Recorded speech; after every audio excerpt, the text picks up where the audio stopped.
Should people under the age of 18 be allowed to go through gender reassignment surgery? Irreversible.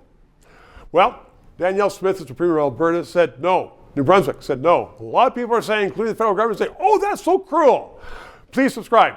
Please support us with PayPal. And listen to Adam Zivo, who is a journalist, columnist with a Post Media.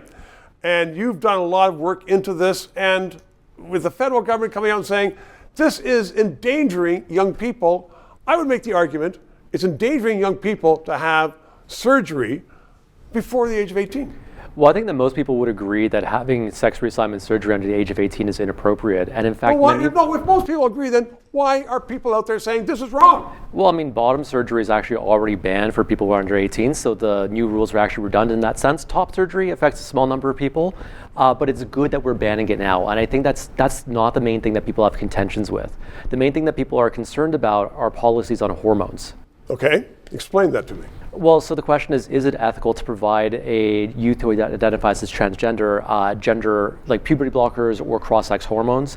I personally think that in most cases, it's not ethical. At the same time, some people who are trans will say that, well, if you give these puberty blockers when they're young, it'll make it easier for them to pass when they're adults, which then protects them from ridicule because they don't look like the gender that they identify as. Adam, do you know whether you're trans when you're 13 years of age? Because I know lots of kids, and kids of all ages, they're kids. They don't know what's going on. They change their mind. Well, there's two distinct classes of kids who identify as trans. So historically speaking, people who have self-identified as trans have had gender dysphoria since they were 3 or 4 years old. Right. And they haven't had a lot of other mental health issues.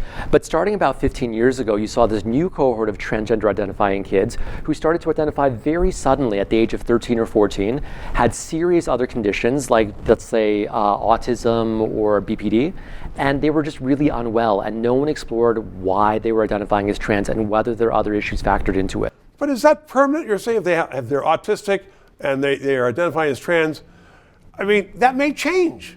If you're doing that at 13 is barely puberty. Well, that may change, and that's why I think it's important to have a lot of oversight here, and we don't have that oversight.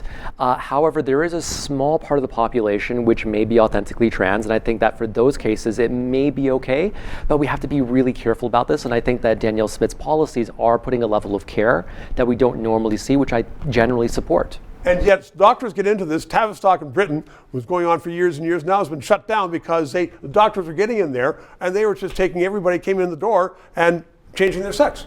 Well, yeah, and I think that many journalists and politicians in Canada are unaware of the scandals that we've seen in Europe and in the UK specifically, where we've seen youth falsely identify as trans in response to trauma, so they don't understand that we need to protect this population. Absolutely, protecting the population, that's what it's all about, and educating. So, Adam, thank you very much. Great columns in the Post. 3 minutes.